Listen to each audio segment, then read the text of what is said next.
Започна събарянето на злополучната дискотека Амнезия, пред която преди година и половина беше убит студентът Стоян Балтов. Част от заведението вече е демонтирано. Причината, проверка на Столичната община, установи, че е незаконна.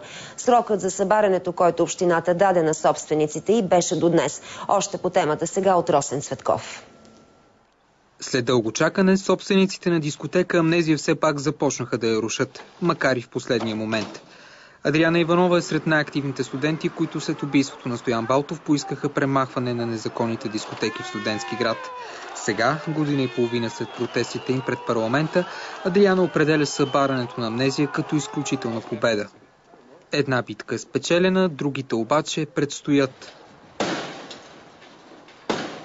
Щом е възможно, нека да се борят и останалите дискотеки, които са незаконни. Не е често просто само една дискотека да се барят. Имаме 4 казина и още куп други такива бардаци, които трябва да бъдат съборени. Нека да се прегледа дали отговарят изобщо на нормите за шум, за противопожарна безопасност и така нататък. Във филма Амнезия в рубриката В кадър ви показахме каква е реалността в Студентски град година след убийството на Стоян Балтов. Наркотиците, напиването и кървавите боеве между студенти продължават. Кажете, що се сбихте?